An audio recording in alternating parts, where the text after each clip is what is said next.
Hello and welcome back to OT the podcast. We're here to talk about watches, time, and how to spend it. My name's Andy Green, I'm the one and the only Felix Schultz.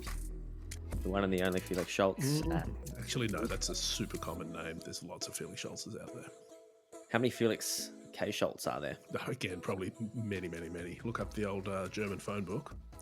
Common as mud. Millions. What's going on? Well, the person we've got on today, he does not have a common job. does. He's got, I don't know. I reckon some people would say this is a dream job, but it's really, really interesting. So he's a gentleman named J. David Weiss. He likes big boats and he cannot lie. He does like big boats. He does more than like them. He helps build them. He designs super yachts, Mega-yachts. ultra yachts.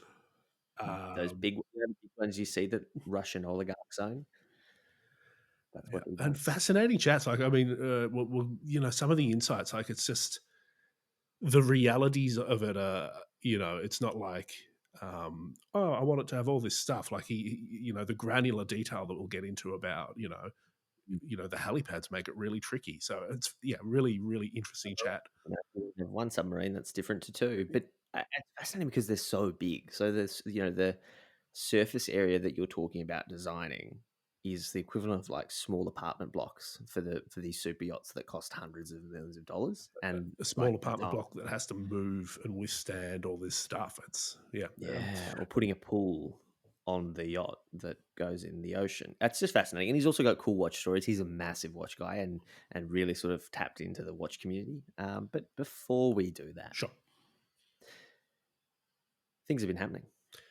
Well, you were saying you had a little movie night last night.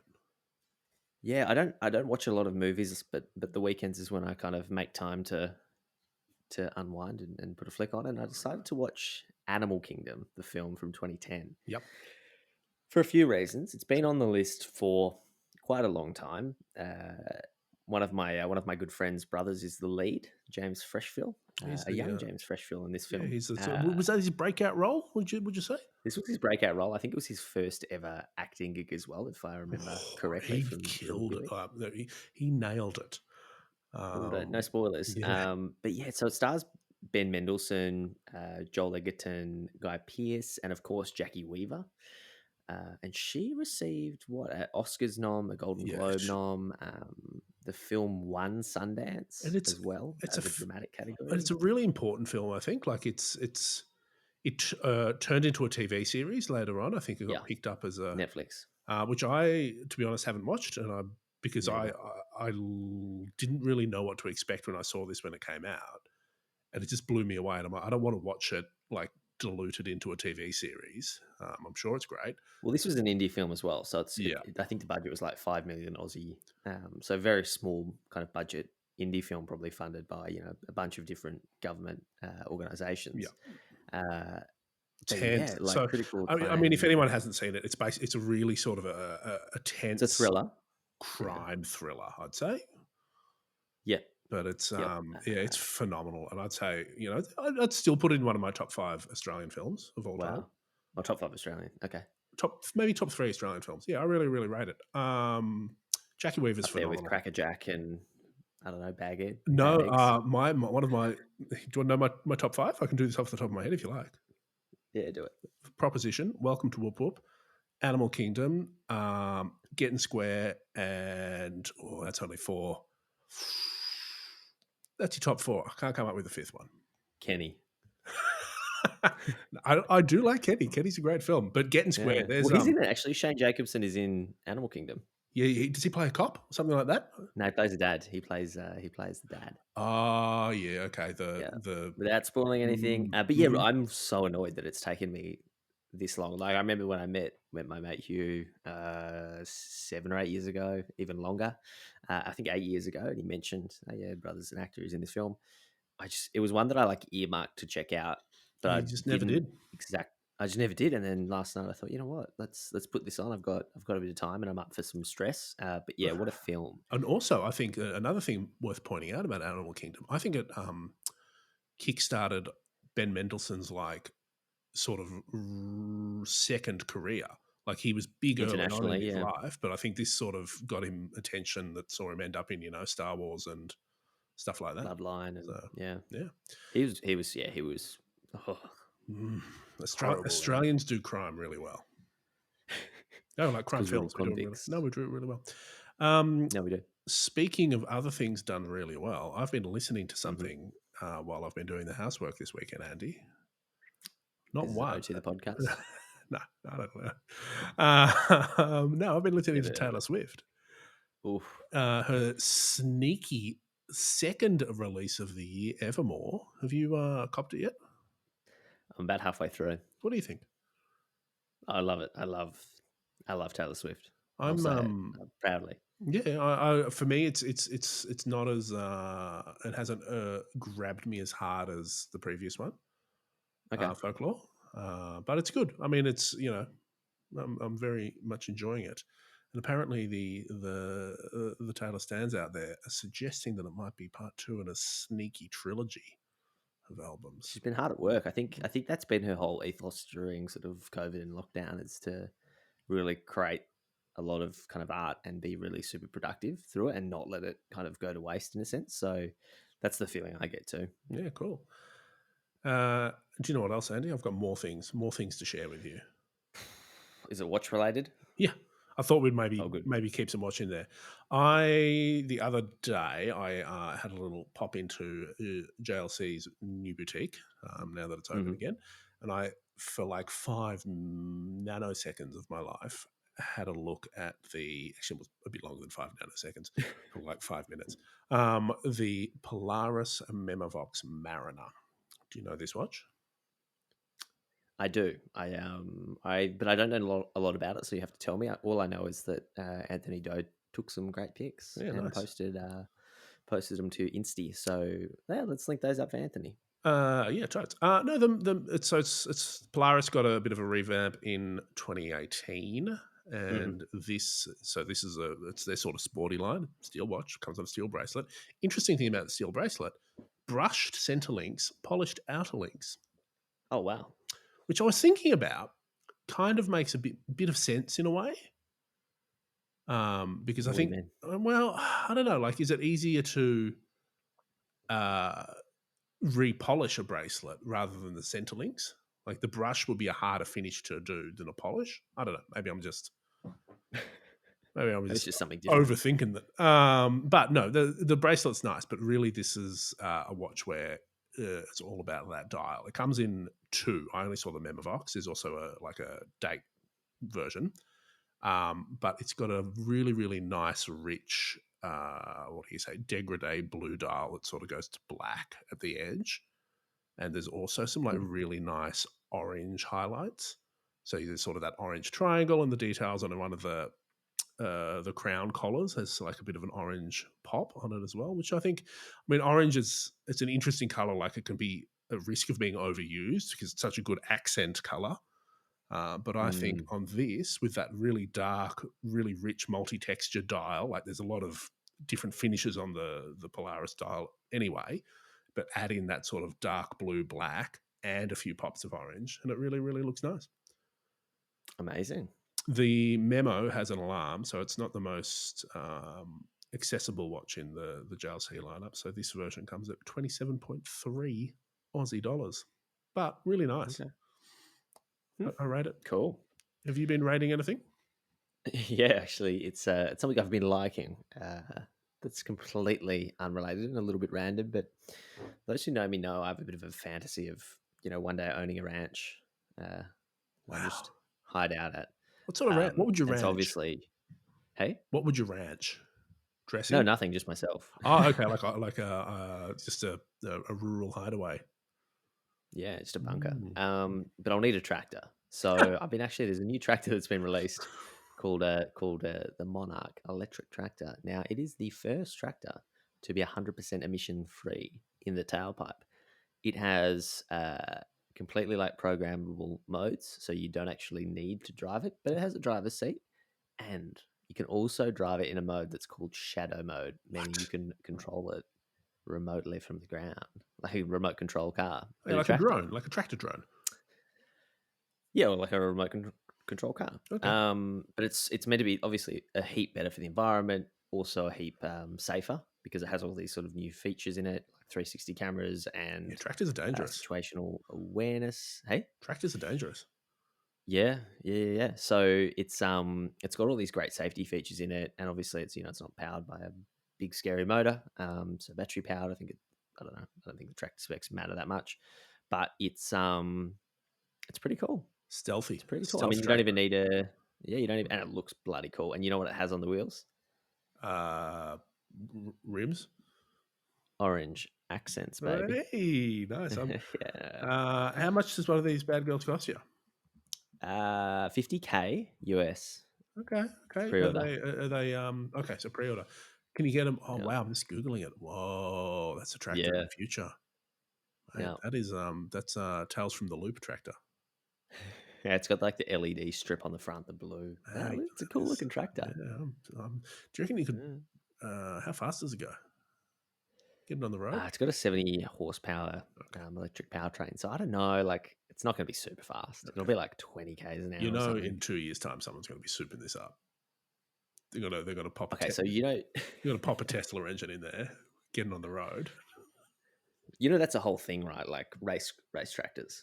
It's a whole Yeah. thing. Bamford, JCB, which is George Bamford's other much bigger Identity. business. They did 1,000 horsepower tractor. I will link that up as well. We'll find the link.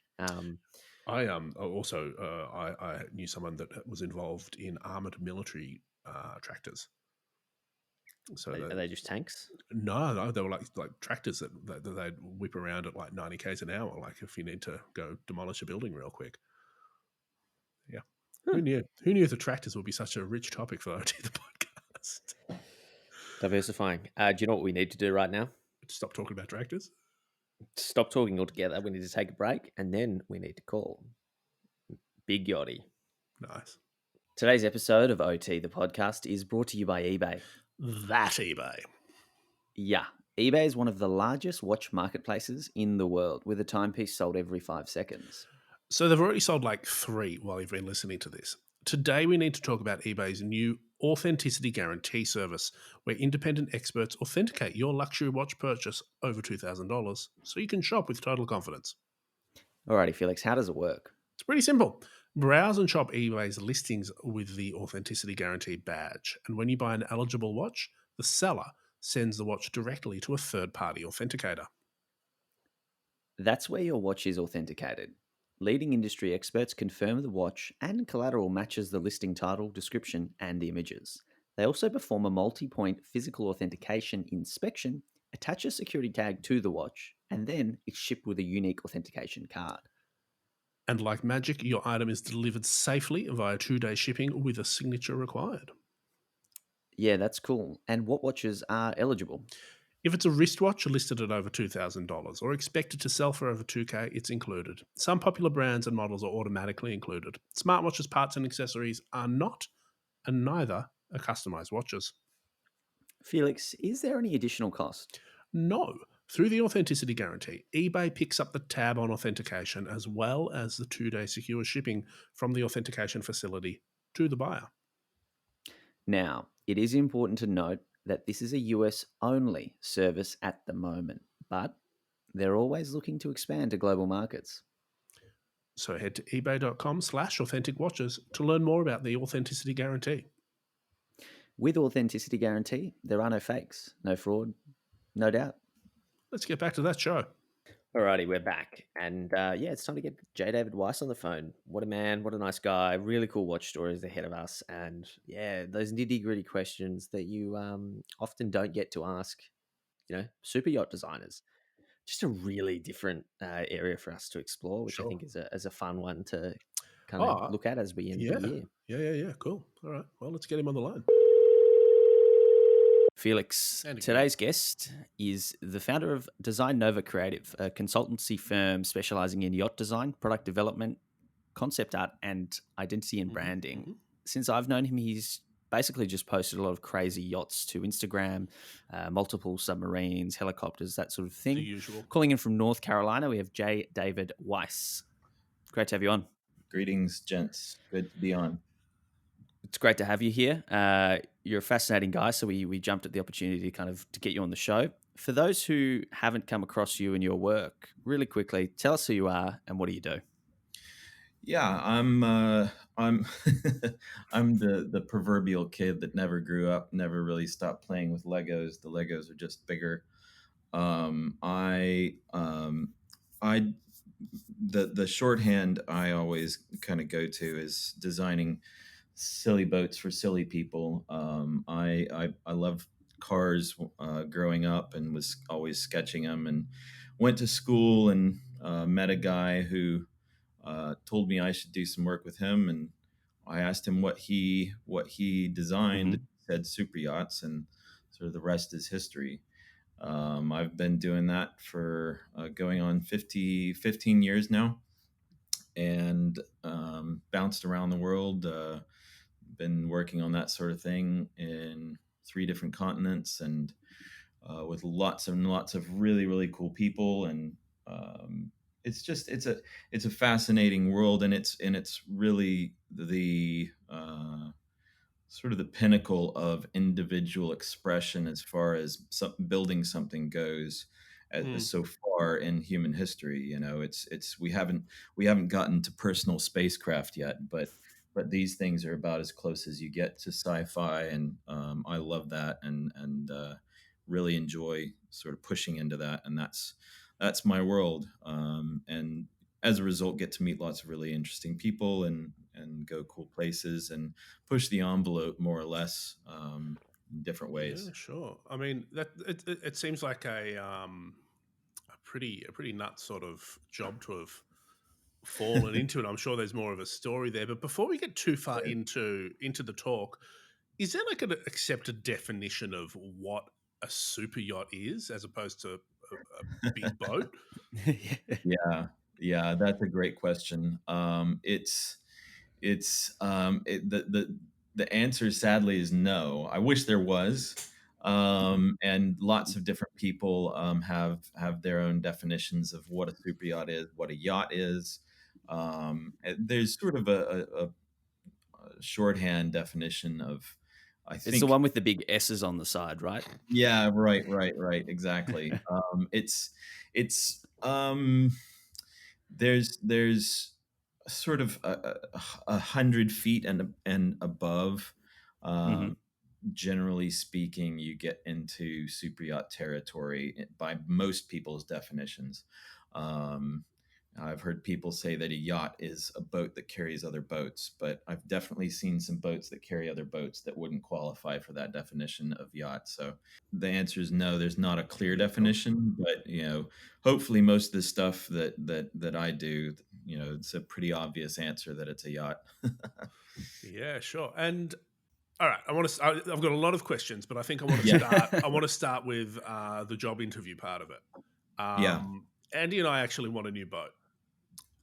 We want something not too big, so about 100 feet, 40 meters, sort of, just something yeah, we can hang out in Sydney Harbour, look cool, right. something that's sort of not too far out there. What sort of money do we need to make a boat like that? Yeah, and you said 40 meters? Yeah, Yeah, 100 foot Yeah, or so so. so, just a little one. um just a little one. That's a really nice size. You're staying underneath the 500 gross ton volume marker, which allows you to avoid some of the more stringent regulations. So that's a good size. You can have a real sexy boat for that, at that length. Um, then the questions start. So do you want it just for sort of day cruising, or are you going to sort of spend a few weeks, pop down to say hello to the Kiwis? Yeah, I think Or so. yeah, okay. Yep. So I want you're to. I gonna want want to. a Nothing proper going boat. across oceans, but I want to Yeah, Yeah. regional tours, maybe up to Say hi to the Bali. fans. Yeah. I like that. So the answer would be, the biggest question in price is going to be where you build it. And most of the answers of where you build something like that are going to be in Europe. Hmm. Italy builds more boats than the rest of the world combined. by quite a bit. So Italy's a strong contender, and probably sort of your best middle of the road option. It's going to be a little cheaper if you build it in Eastern Europe or America. Quite a bit more expensive if you build it in Western Europe, such as Germany or the Netherlands. But a 40 meter in Italy, you could reasonably have a full custom 40 meter boat for somewhere in the realm of 20 to 25, 30 million. And that would be dollars or euros at this point, because they're almost neck and neck at this stage.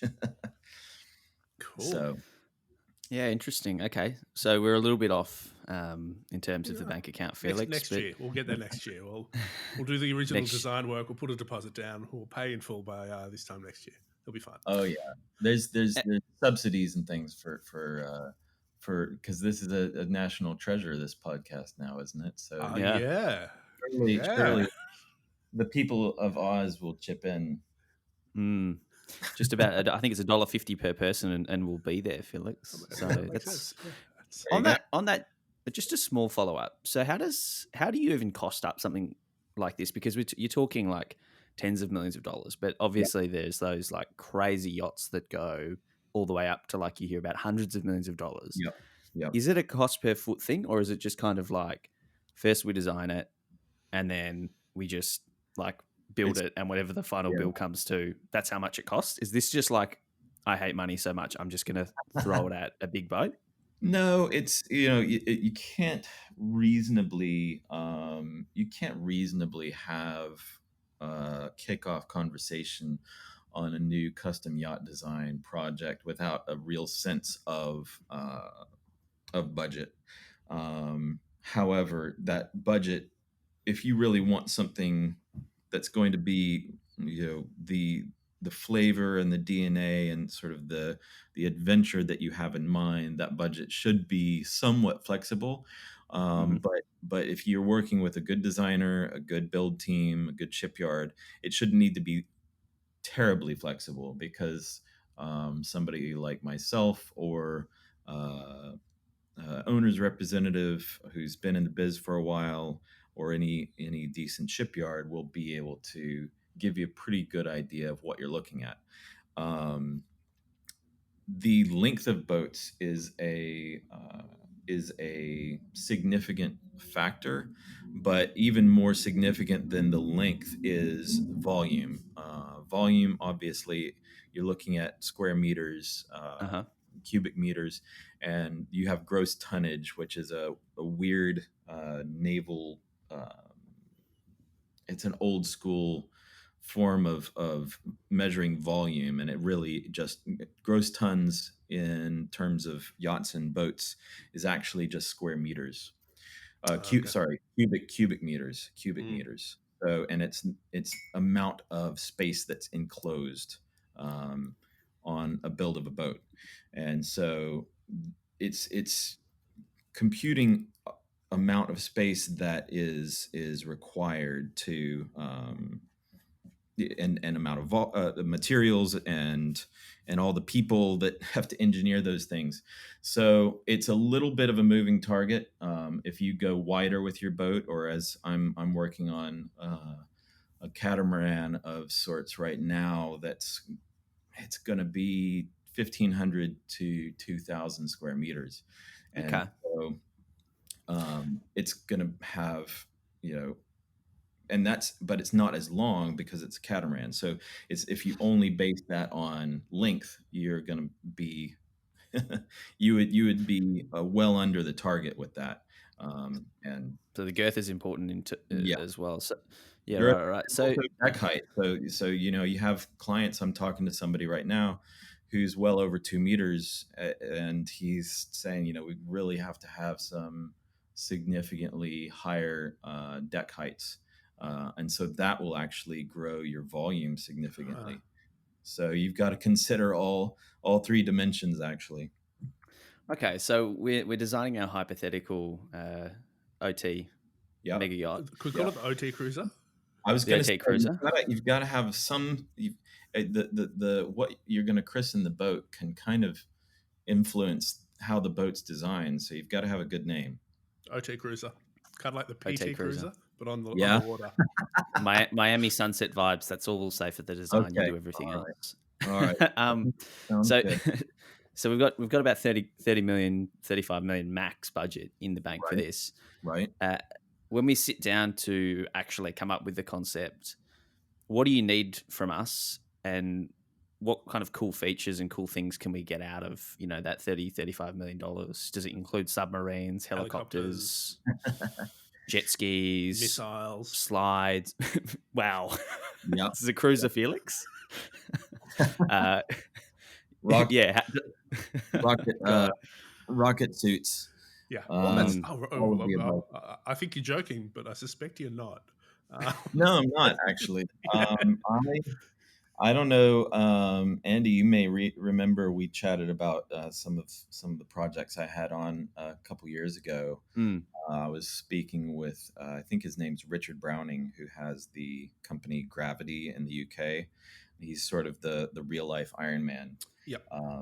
And I was working on an Iron Man inspired vessel for a shipyard, and worked with Phil Saunders, who has designed most of the Iron Man suits that you've seen in the films, and working with Mr. Browning a little bit on a custom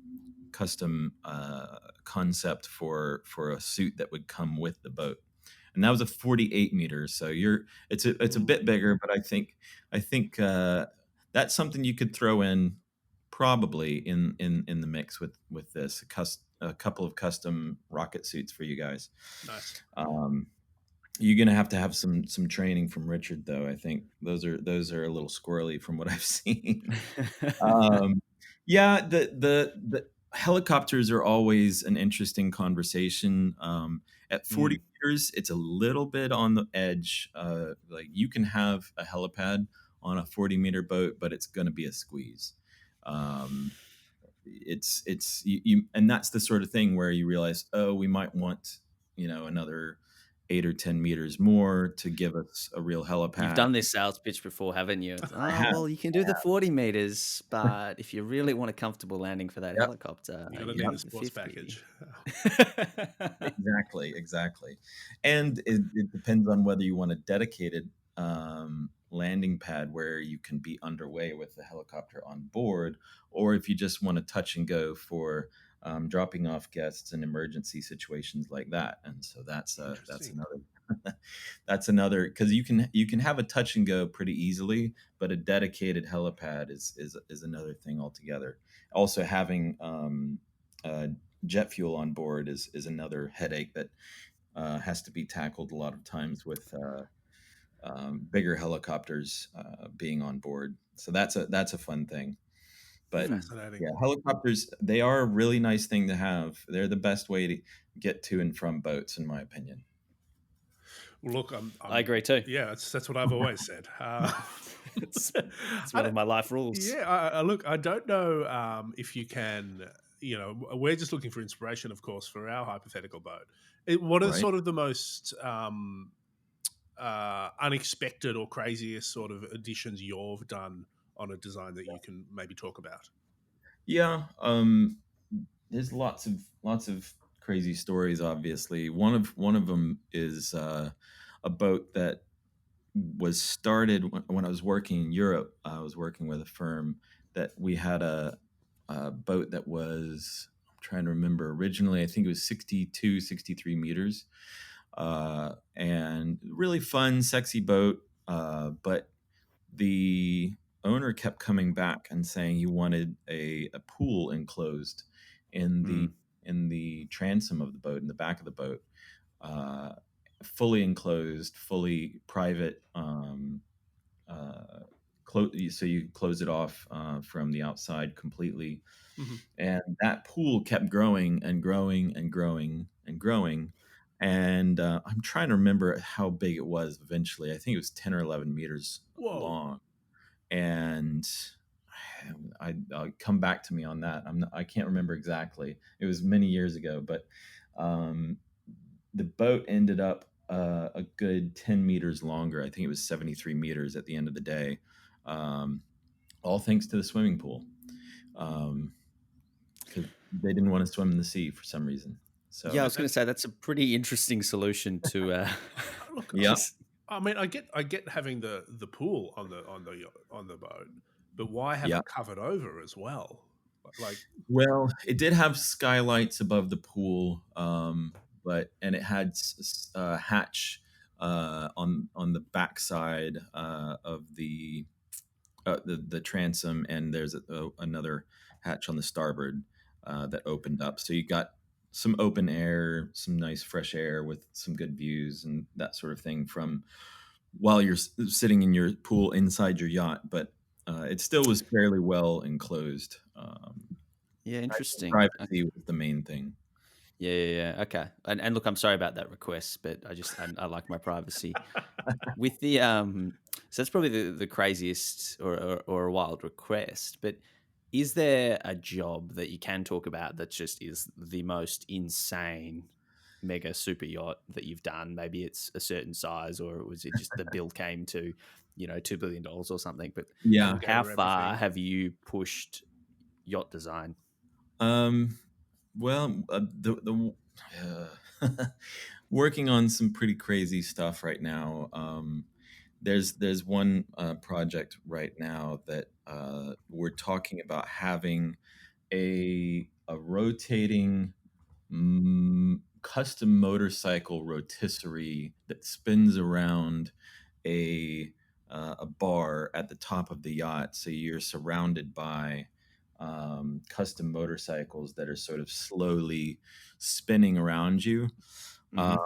And the craziest bit is that there's a chance we may try and sort it so that you can choose which motorcycle you want to have delivered to the dock, and it'll spit out whichever motorcycle you like and then slide it down to the back of the boat like a Pez dispenser. like a vending machine. Yeah. That's Yeah. crazy. Wow. That one. How much did that cost? How big was it? That one's over 100 meters. That one will be in the realm of 250 to 300 million. Sure. Wow. Sure. So is that the most expensive one you've done, or have you gone um, crazier? I'm working this catamaran one will probably be around that same price point. Wow. It's a lot shorter. It's only around 80 meters, but it's got a lot of special features going on, so it probably would be a little higher up there as well. But it's these are really adventures of a lifetime to sort of explore and push the envelope and see what's possible. And I'm generally not the guy you call if you want just a bog standard big boat with lots Nice of layers and white paint on it and call it done. I'm gonna go and push in more onto I'm the guy that I've just met you, and I'm going to ask you what really gets you going, what gets you out of bed in the morning, what do you really love, what are you passionate about, what do you have vision for, what are you excited about in life, and what's really got you sort of jazzed up this today or this week or whatever. I want to get to the heart of who people are and what makes them tick, pardon the pun. Totally. And that's what I really try and do with anybody that I sculpt a boat for. It's about finding those little weird bits of you that you've never really blown on that spark, and blow on it a bit, see what sort of fire of creativity we can make. Quick again, sort of like a logistical question, weirdly. When you sort of see your news story about Roman Abramovich has got this new boat built by this boat yard or Right. built by these people. How does it Right. work? Like, does a client come to the boat builder and say, I want this, and they call you up, or do you get involved first? Like, what's the sort of the designer builder relationship? Yeah, that's another great question, and another one that's hard to answer. As you can imagine, with the unusual nature of projects like this, you have all different sorts of points of entry to this journey, and Mm-hmm. some of the time it would be a shipyard has an existing client, and they know that your portfolio of designs has some flavors that their current client might gravitate towards. There's also times when you would have a broker. I've had brokers come to me several times in the last several years, and they've run some designs past the client, and had sort of a cold reception, Mm, and they're getting a bit more desperate to find something that uh, flips the excites. trigger Yeah. and excites the client. And so I'm sort of the last resort. I've had a couple of times where somebody's been in a broker meeting, and one of the guys says, I've got this client, but everything I show them, they say it's no good. I need something really bonkers, really crazy. And a friend of mine will be in the room and say, I got a guy for you. And so I end up getting the calls from the crazies in the best way, and which is great. I love that. I love being sort of the disruptive out there option, and because it's, to me, it's the this is outer edge creativity. It's really pushing the envelope. It's I love finding nascent potential in manufacturing capacities and material science and new technologies, and folding that into these projects, because they have the kind of budget that can take something that's almost ready for prime time and take Mm. that across the finish line, and sort of be one of the first examples of that technology in the world, and be a really great floating showcase, and something that's special for the client too, because they know that they're the ones that help to bring this into the world.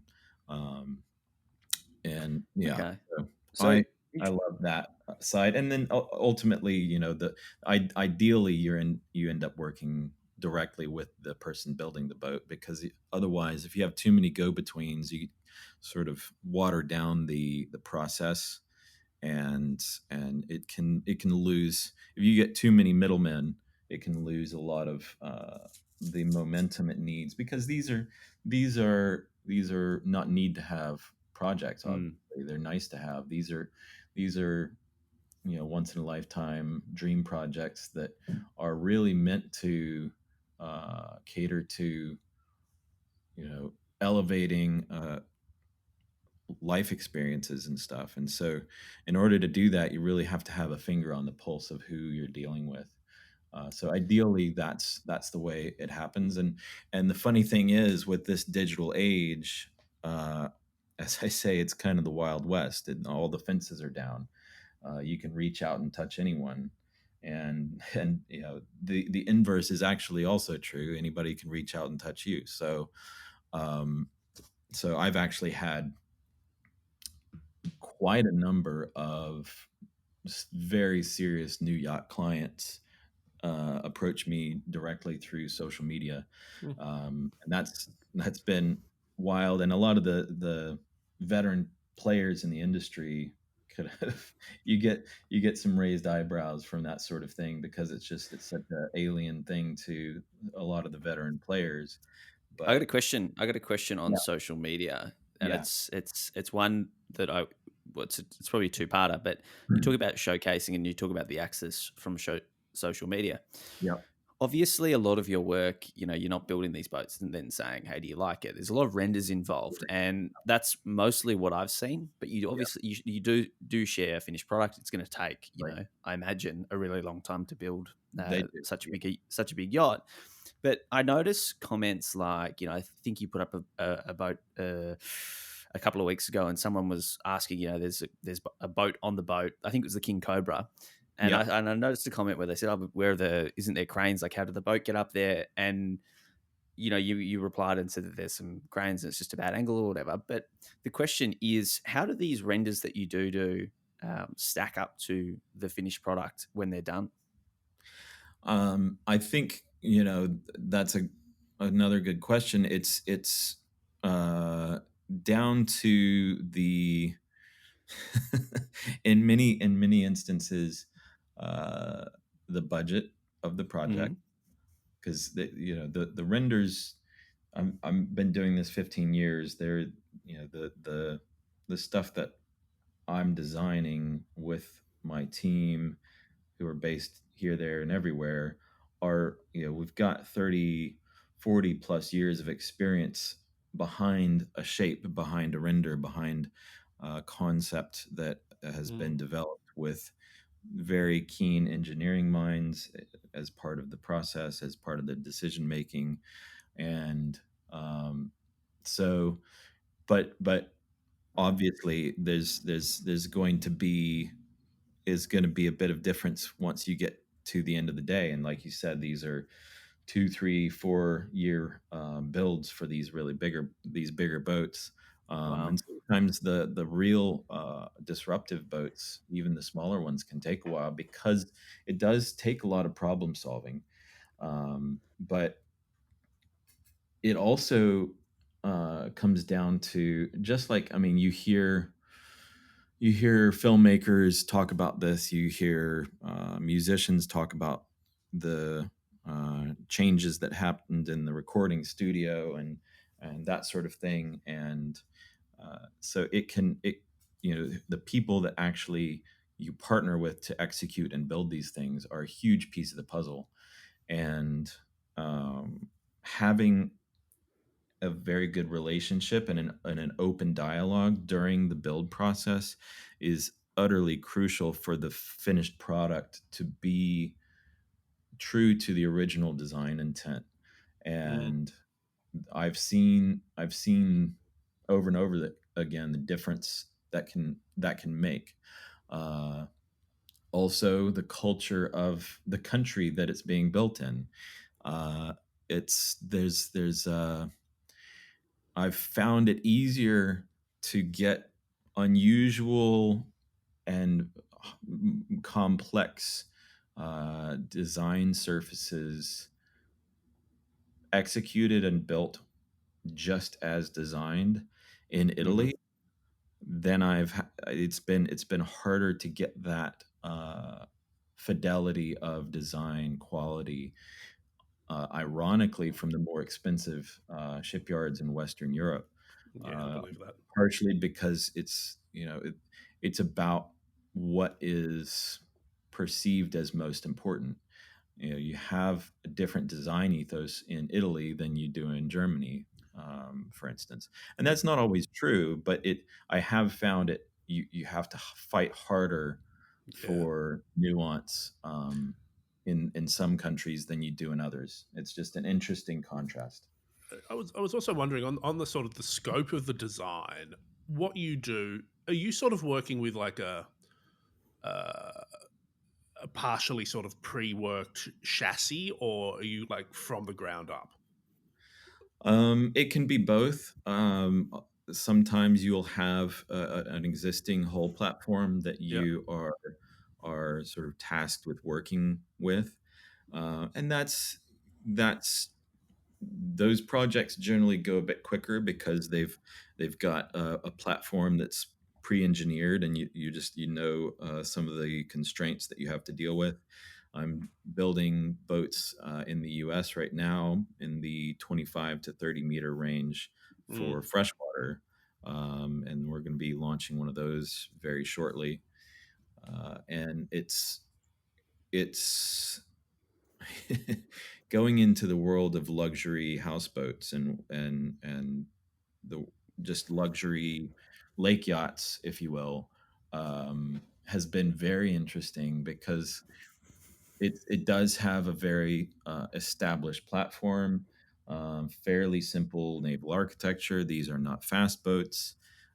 They're fairly boxy in shape and layout, and trying to bring some nuance and some of the sort of the yacht DNA to what essentially are more floating boxes has been interesting, but it also has allowed for a little bit faster iteration because of that platform. That said, I love when the I'm working on a new prospect right now that it may be a sailboat, it may be a motor yacht, it may be a bit of both. It's just sort of unpacking what the client wants and what the flavor that really strikes the right chord with them will be. And it may be, you know it may be 60 meters, it may be 80 meters, it may be smaller than both of those. And I like that sort of blank slate, because the fuzzy front end of the process is really, um, to me, where the dreams start to come alive in the strongest Yeah, sense. and yeah. and and that I love that. And at I the love other that. end, you're just sort of fiddling over, screws and seat Yeah, covers. yeah, yeah. But Speaking of, having that and then being able to shepherd it through is yeah, just the shepherding portion is crucial, because if you don't, and you just leave it for a year or two while somebody else goes and builds it, what comes out the other end will very rarely be recognizable as what you designed. Andy, could we just take a break? I need a refill. What are you drinking, Felix? It's your classic filter roast from our new coffee sponsor, Inglewood Coffee Roasters. Beverage sponsor, Felix, we have made it. Yeah, I've got a cheeky Yirgacheffe filter on the go at the moment. Ethiopian bean with some light floral notes. It's my daily, and I can't get enough. Well, Felix, I'm actually punching out another double espresso using their Colombian Spirit of Peace espresso roast blend. It's sweet and biscuity. So here's the deal. Use OT30, that's OT30, for 30% off your order at checkout. On top of that, Inglewood Coffee Roasters offer free shipping on all Victorian orders and Australia-wide when you spend more than $50. Head to inglewoodcoffeeroasters.com.au to place an order today. We'll link that up. OT the podcast, fueled by Inglewood Coffee Roasters. You mentioned sailboats there, and that's something I've sort of wondered about, especially on your big super yachts. Yeah. Do they have a purpose? Can they do they move the boat? Are they a style thing, or is it like a tax write-off? I think first and foremost, it's about the experience on board, and what sort of experience is desired. The really really big sailboats that you see out there, such as Black Pearl, Sailing Yacht A, these boats are very different in both style and in function. And you get a boat like Sailing Yacht A, it's a massive boat. It's got a lot of girth, huge volume. It has some of the largest masts, I think, of any sailboat ever.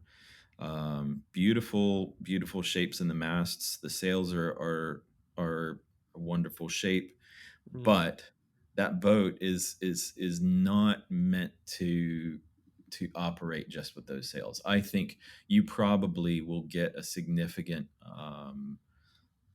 cost savings in as far as fuel cost goes if you're in ideal conditions where you can really use those sails. But it's more of a support system than an actual propulsion option. Whereas something like there's a few different sailboats out there that are bigger sailboats. Maltese Falcon by Ken Freevock and Black Pearl. You have these boats are more designed as pure sailboats. They have computerized sails that are on masts that can be controlled electronically. So it's not a purist sailboat in that sense. Mm-hmm. You'd have to go to some of the more classical sailboats to find that. But there's some pretty big ones that are fully operational sailboats that are meant to travel purely under the power of the wind, which is awesome. And it's a completely different animal. It's ice cream and pizza. I mean, it's you going out on a proper sailing boat is a really different experience than being out on a motor yacht. And that's part of what I love about this world is all the different flavors available of experience. Basically, there's no limits by the sounds of things. Yeah, it's really it's the biggest Lego bucket of Legos you've ever seen. It's just you can really just go for it, and I love that.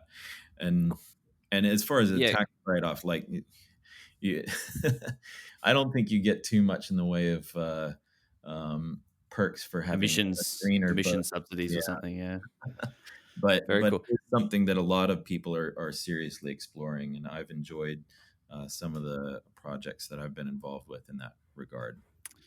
Well, I can only imagine how much the fuel cost is on a boat that big. Even per hour, it probably costs our salary, Felix. So maybe there's some practical function to it. One thing I want to ask before we get into timepieces. Yep. You don't just design big boats. You do other things. You've done stuff for Hollywood. You do cars. Yep. There's some really cool car renders on your website.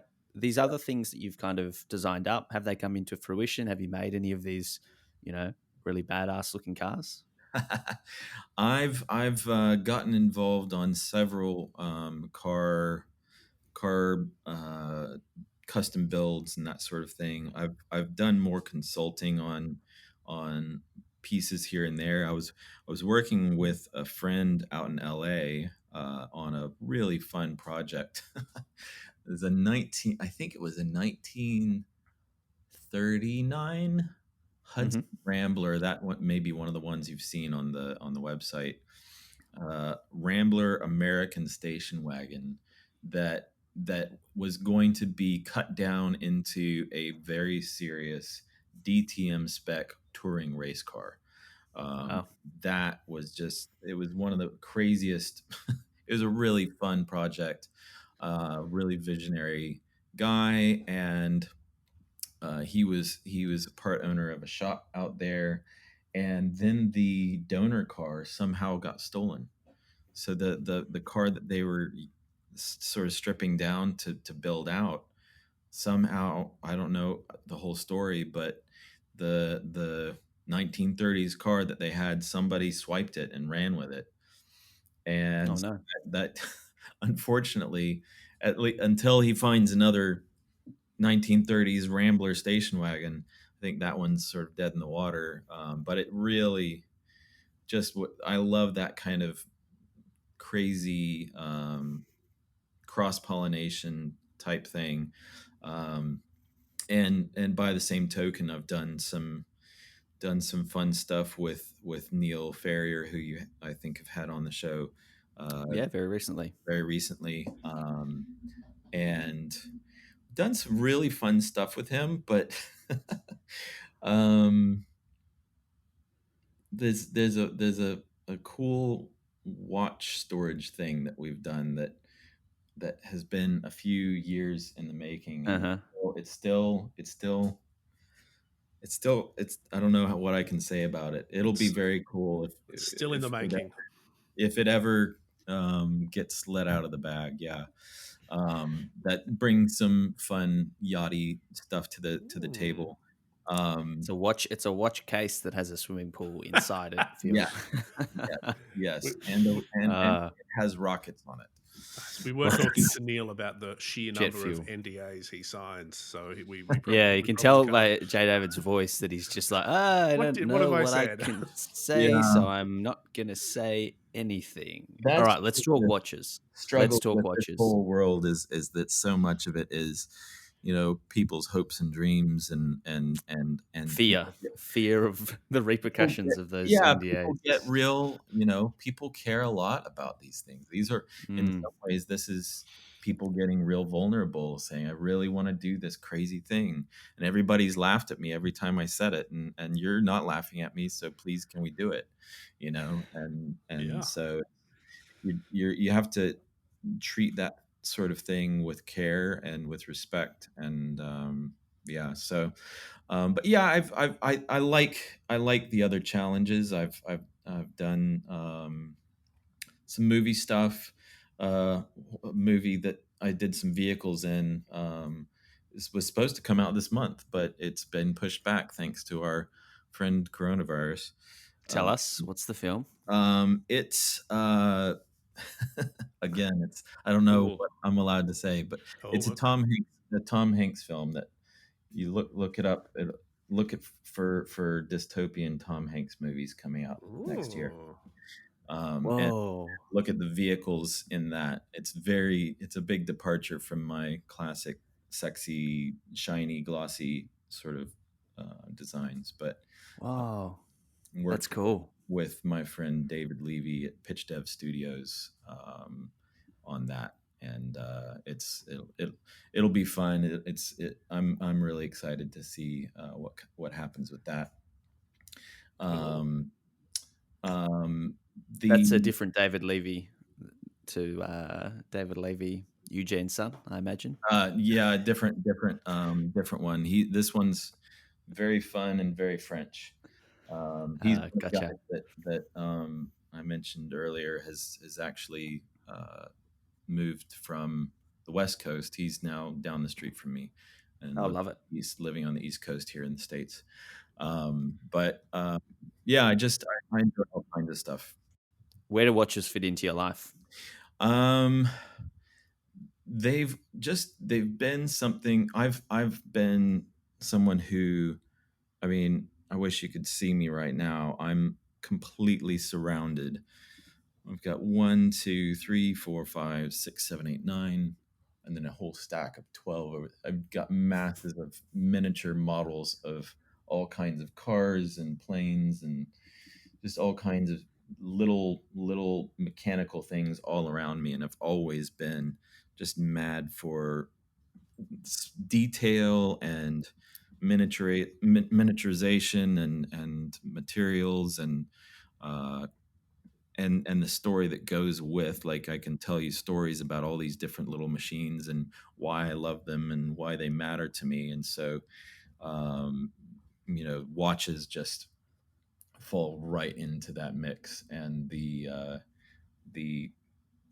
the history and the significance, and the stories that come with them are so much fun. And everything I have, I've got a key around my neck that has a story to it. I've got a watch on my wrist that has a story to it. I just love the stories and the reminders and those touchstones that come with the watches. And so but I also get into the nerdiness of just different ways of executing. I tend to like pretty unusual watches, but I do have I aspire to the earworks and crazy movement type watch. I don't have the budget to really grab any of those crazy ones at the moment. So The super I've yachts of the watch world. exactly. I'll see if I can get somebody to pay me with one of these days. Yeah, nice. As a tip for a well done job. Yes, And I hear you've got or you've had at some point in your life one of the classic Rolex Submariners. yep, One that yep. has a bit of a story behind it. It does. It does. Yeah. Yeah, it's I think it's a late '90s, early 2000s sub that I've been, you know, Bond fan for a long time, and Mm-hmm. always loved the place in the zeitgeist that Submariners held. And I was working. I'm a, as you probably can tell a little bit through some of these conversations, I love cars a lot. I actually wanted to be a car designer well before I'd ever considered doing boats. And I took a gig while I was in university uh, as a valet at a new luxury hotel that had just opened up in town. And so Mm-hmm. basically running around putting my sweaty bum in people's nice leather seats for a summer and a half. And it was an interesting gig, and I got to really enjoy a lot of cars that I still have never otherwise had access to, and got to drive some fun stuff. But my one of my one of my coworkers there was also, he was from New York or something, and his dad was, I don't know if he was mafia connection or whatever, but his dad had given him this Submariner Rolex as a gift some years ago. And I think, I don't know, we had some crazy day with lots and lots of running around going on. And uh, I, I noticed that this guy was sort of in a weird mood. And Mm-hmm. later in the day, noticed in the trash can something shiny, and his dad had given him this Rolex, and he'd just thrown it away. Wow. I asked him, what's that doing? What's that doing in the trash? And he said that the bracelet had broken, and he was pissed, and his, something blah blah blah. My dad doesn't care about me. Very dramatic. And I said, well, you mind if I'll have it. I'll take it. He said, no, Sure. you're not allowed to take it. You got to leave it in the trash. And I said, well, but, and so I argued with him for a little while, and he eventually relented, and he said, all right, well, whatever cash you have in your wallet, I think it was 80 or $100 or something like that. And so I gave him all the cash that was in my wallet, and he let me have it, and I've had it ever since, and it's traveled all around the world with me, and moved to Europe when I started working as a yacht designer in Holland, and was bounced around quite a bit. And the little glowing pearl has gone Evolved. missing, and I don't know. Probably you guys could tell me where to go find a replacement for that, but it still is it is a really fun watch to have, and it's allowed me to um it's one of those watches that pops up in every single sexy French Riviera sort of spy Mm-hmm. movie. And it's like I said, it's in the zeitgeist, and it's this iconic thing. And thanks to this one random guy that I worked with one summer, it's something that I've had as part of my life for many years now. Yeah, very cool. Speaking of Rolexes, Felix he wants to know whether or not you've ever wanted a yacht master or a yacht master too. Or is that I tacky? I have. I like the yacht masters. The Daytonas really have got my eye, and I was talking to your Paul Newman buddy a little bit. I managed to connect with him. James Cox. Yeah, James. I spoke with him Oh, funny. after listening to his episode on here, and just the amazing story there. And that's another one that's because of the story and because of the legacy there. That's something I'd love to get hands on one of these days as well. Oh, very cool. Yeah, James is a great guy with a phenomenal story. I think it's the best watch story It is of all time. fantastic, incredible. Yeah. Okay. Very cool. Very cool. What about the story of your Certina? Because that's also Yeah, from memory, got quite a cool backstory. it does. And before I get into it too much, can you tell me, is that a, like, it's just something that it's not a watch builder that I see in the States at all. Like, I never see it in the States. Is it something that They've you're familiar with in Yeah, look, it's down under? 13 is a yeah, it's a brand that sort of probably 30, 40, 50 years ago had quite a bigger Yeah, presence and then sort of didn't really survive the quartz crisis, I imagine. It's part right. of the Swatch Group, Yeah, so yeah, it's still, alive and kicking. yeah. And they do date back to the late 1800s, like a lot of brands, but I think it's sort of fallen by the wayside a little bit. The Interesting. modern stuff anyway, which is a shame, but there's some cool heritage there and there's some really cool vintage pieces out there, which I think yours is more vintage, right? Yeah, it's called a DS square podium, and Mhm. it has a real tag Monaco flavor to it. Yeah. It's got that sort of bloated square face and a really nice crystal, strong numbers, fun chronograph. But it was, I was familiar with it somewhat because they were the watch, I believe, of the when BMW was doing Formula One.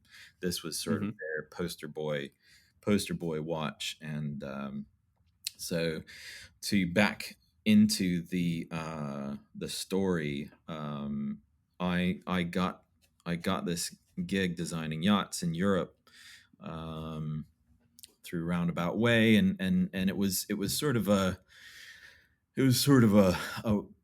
high pressure job to sort of step into initially, because there was a design shootout going on for this particular yacht client, that this design firm that had hired me Hmm. was, and they brought me in to bring a little bit of unusual fresh eyes to the fresh blood to the creativity of executing this boat. And so I was brought in even before I officially started my employment there as a consultant, because they needed me to execute on this early on. And I was working, you know, 8, 10, 12, 14-hour days for a while, just trying to get this whole concept and this design proposal together for the shootout day, basically.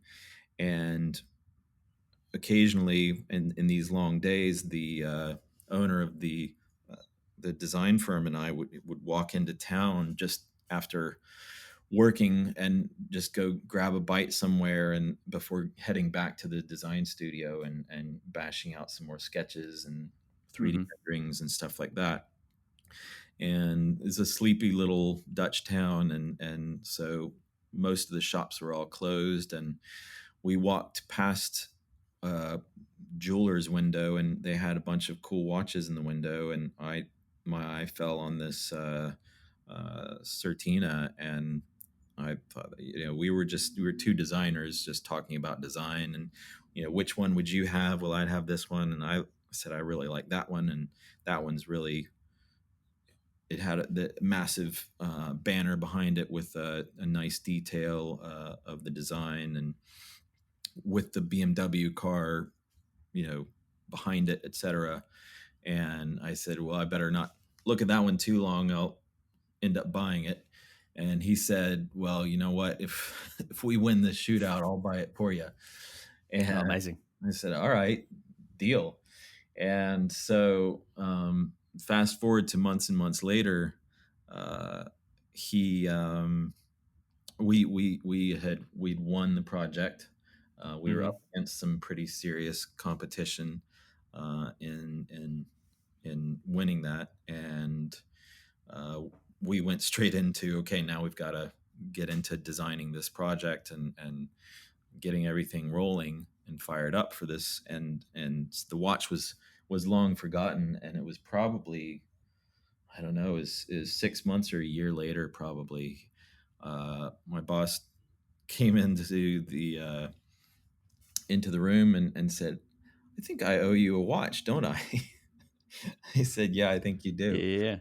And so in the next few days, we went back down and rocked up, and he got, the nicer band for it, and that sort of thing, and it's been sort of my it's a watch with one of the best stories behind it, and it's what I wear when I'm at the boat shows, because it's always a fun story to share, and it's something that it's got some nice contrast with the black face and polished crown, and um, it's just Yeah, lovely. it's got some heft to it. It presents well, but then fast forward several years, I'd moved back to the States, and Mhm. I through various crazy circumstances that I won't get into, I was helping ghostwrite a memoir for a guy who had been, you know, a wheeler dealer in the age of Mad Men in New York City, et Okay. cetera, et cetera. And I was being put up in a house that Lewis and Clark, the explorers in the States that Oh, discovered yeah. the rest of America.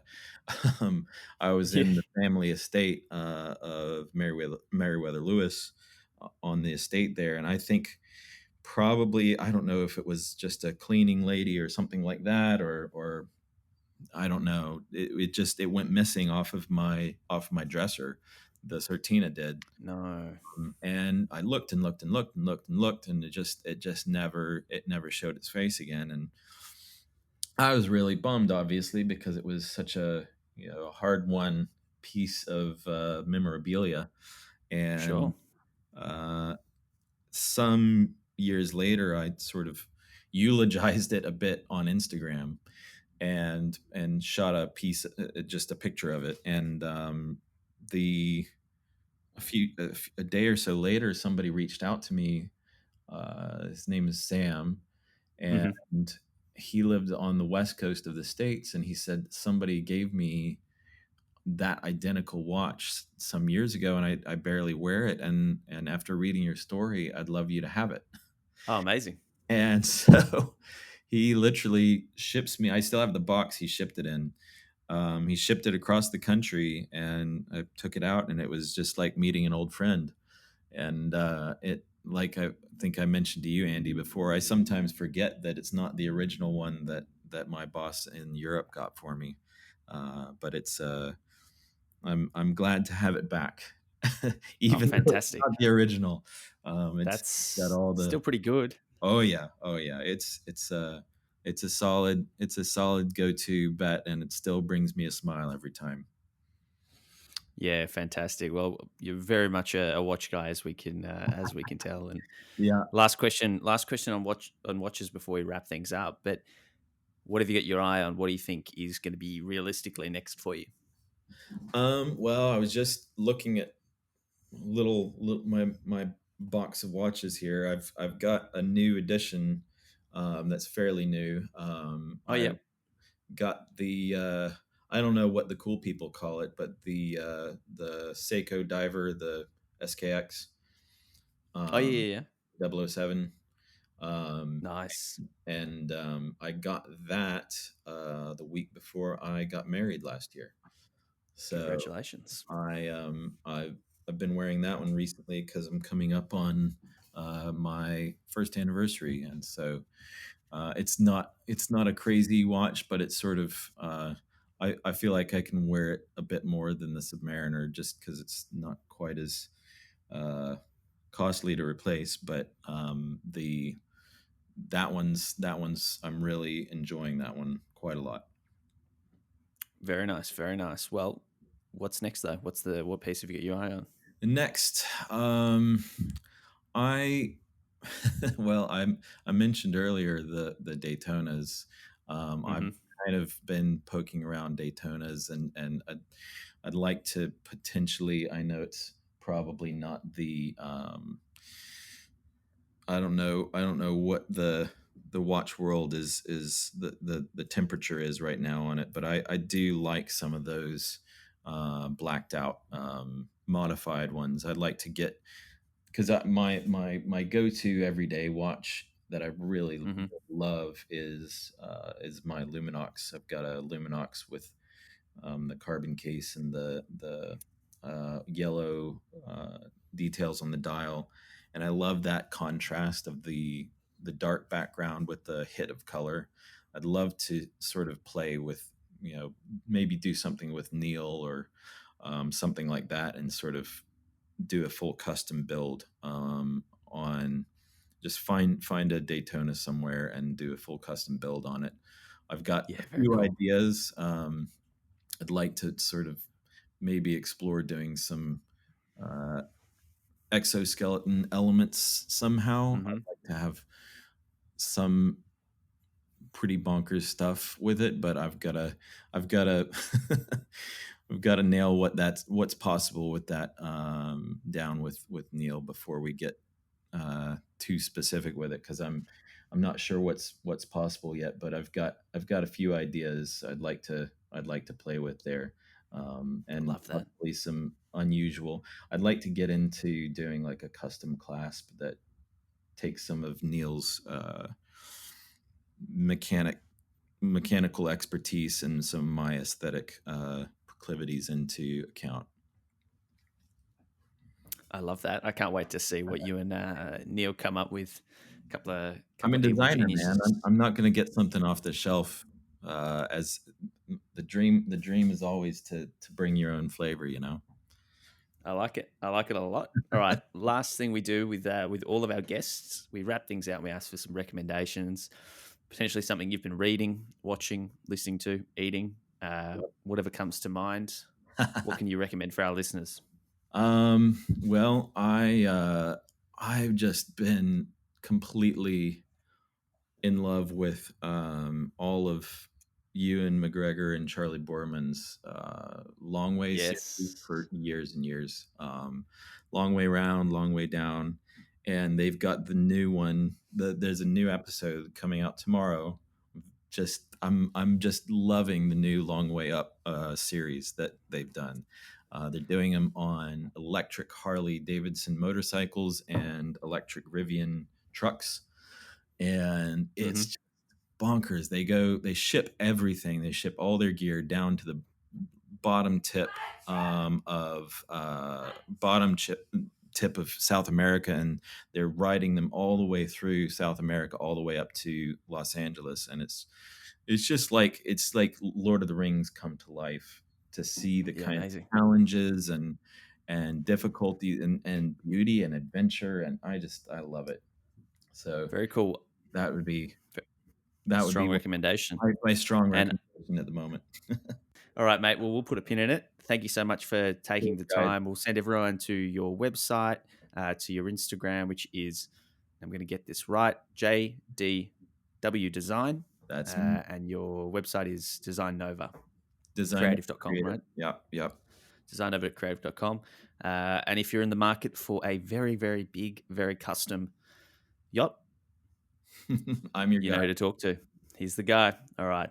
Andy, that was a really great chat. And since we recorded the interview, I have had a few updates. I don't know if you were in CC, but we can expect our yacht delivery just in time for summer 2021. So 2021 summer. Wow, that's quick. He's express built it. Yeah. Like, I mean, nothing but the best. I mean, we've signed off the designs. It's we've got. How big did we go again? Well, look, 300 footer. I mean, I didn't worry about the size. It's got 7 helipads, 3 pools, 4 submarines, and 1 personal security system. Amazing. Unfortunately, look, we have had to pay a deposit, so I gave him just your details. I hope that's okay. Yeah, right. And a 10% deposit on this $300 million yacht is. Ooh, no, that was the deposit, 300 million. Oh, it's going to wipe me out then. I Yeah, am going to okay. be broke Yep. now. But seriously, thank you so much. That was a really, really great chat. We also have to thank some other people, Andy. We need to thank. Yes. Thank you, eBay, for supporting OT. Guys, check those links out that we put in the description. Mhm. Maybe have a look at some watches. Maybe buy some. Yeah, maybe buy Also, 10. thank you to Inglewood Coffee Roasters. OT30 is the code to drop in at checkout. It's really great coffee. We drink it honestly every day, and we have been for months and months and months now. Great way to support us is to place an order and let the guys know that you listen. As always, Major Tom Media. Major Tom. Thank you. Hey, can we Thank you, promote? thank I mean, you. it's getting towards the end of the year. Do you think we need to promote Major Tom to like Colonel Tom, General Tom? Colonel Tom. I think he's deserved a Give him a promotion red cup. this year. Yeah. Well, he'll get him some medals. Let's talk about it. Well, at least we can give him like some sort of service medal. Yeah, sure. Email us, otthepodcast@gmail.com, ot.podcast on Instagram. Keep telling your friends, keep sharing posts, screenshotting when you're listening, keep interacting with our account. We love it. We love kind of, hearing feedback and hearing all the fun stuff you have to say about the show. Absolutely. But we have one more left for the year. One more show? One more show. Damn, let's make it a good one. Better. Andy, we've got to go now. Mm-hmm. We've got to go do other things. Yeah. Like make dinner. Good call. See ya.